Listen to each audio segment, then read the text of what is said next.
అందరికీ నమస్కారం. నా పేరు శ్యామల. నేను తెలుగు ఉపాధ్యాయునిగా పనిచేస్తున్నాను. పుస్తక సమీక్ష కొరకు నేను ఎంచుకున్నటువంటి పుస్తకం మన మహోన్నత వారసత్వం. దీనిని అమిరపు నటరాజన్ గారు అందరికీ అర్థమయ్యే సరళ భాషలో రాశారు. ఈ పుస్తక ప్రధాన పాత్రగా తీసుకుంటే మన పూర్వీకుల కథల ద్వారా వ్యక్తిత్వ నిర్మాణం, పూర్వీకులు మనకు అందించిన గొప్ప సంస్కృతి, మహనీయుల యొక్క చరిత్ర, తద్వారా నీతి నియమాలతో కూడిన విద్య, సంస్కారవంతమైన జీవనం. స్వామి వివేకానందుని సందేశాలను జోడిస్తూ ఈ కథలను చక్కగా రాశారు. ఏ విద్య మనలో మంచి స్వభావాన్ని రూపొందిస్తుందో, మనోబలాన్ని చేకూరుస్తుందో, బుద్ధిని వికాసవంతం చేస్తుందో, మన కాళ్ళ మీద మనం నిలబడడానికి దోహదపడుతుందో అలాంటి విద్యను మనం విద్యార్థులకు అందించాలి. భారతదేశాన్ని మరింత ఉన్నతంగా తీర్చిదిద్దాలి. దినదినము అంతరిస్తున్న జాతులకు ప్రాణం పోయాలి. ఎన్ని యుద్ధాలు జరిగినా, ప్రకృతి వైపరీత్యాలు సంభవించినా, ఆచార వ్యవహారాలు తలక్రిందులైనా తట్టుకొని నిలబడ్డానికి కారణం పూర్వీకుల యొక్క ధర్మబద్ధమైన ప్రవర్తన.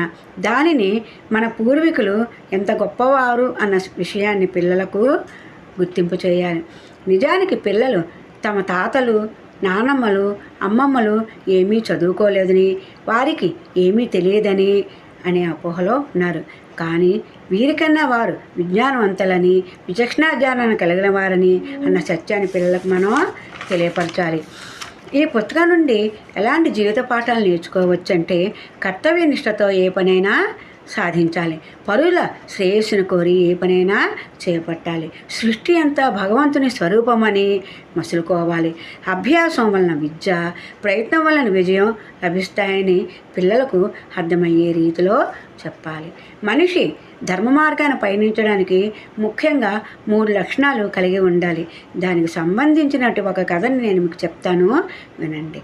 మనందరినీ సృష్టించినటువంటి బ్రహ్మ యొక్క ఉపదేశం పొందాలని దేవతలు, రాక్షసులు, మానవులు కూడా తగిన శ్రద్ధాభక్తులతో ఆయనకు సేవలు చేసి మాకు ఉపదేశం చేయమని అడిగారు. అప్పుడు బ్రహ్మ దేవతలను పిలిచి దా అని ఉపదేశం చేశారు. మీకు అర్థమైందా అని అడిగారు. వారు దానికి ఓ అర్థమైంది. దా అంటే దమ్యత, దమ్యత అంటే నిగ్రహం. దేవతలకు ఇంద్రియ నిగ్రహం లేదు కాబట్టి దానిని అలవర్చుకుంటే పరమాత్మను చేరుకుంటామని అర్థమైంది అని అన్నారు. సరే, మీరు వెళ్ళండి అని అన్నారు. తరువాత మానవులు వచ్చి ప్రభు మాకు ఉపదేశం చేయండి అని అన్నారు. అప్పుడు బ్రహ్మ మరలా దా అని ఉపదేశం చేశారు. మీకు అర్థమైందా అని అడిగారు.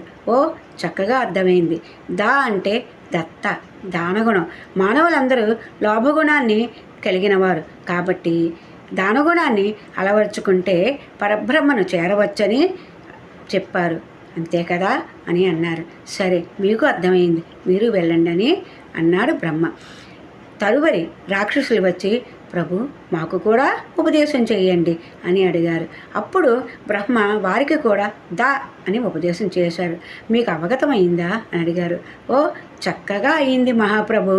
దా అంటే దయాఢ్యం, దయాఢ్యం అంటే క్రూరత్వం. రాక్షసులందరూ క్రూర స్వభావాన్ని కలిగి ఉన్నవారు. అలా కాకుండా దయాగుణాన్ని అలవర్చుకోమని మీరు ఉపదేశం చేశారు. అవునా అన్నారు. సరే, మీకు కూడా అర్థమైంది, పొండి అని అన్నారు బ్రహ్మ. ఇప్పుడు అర్థమైందా?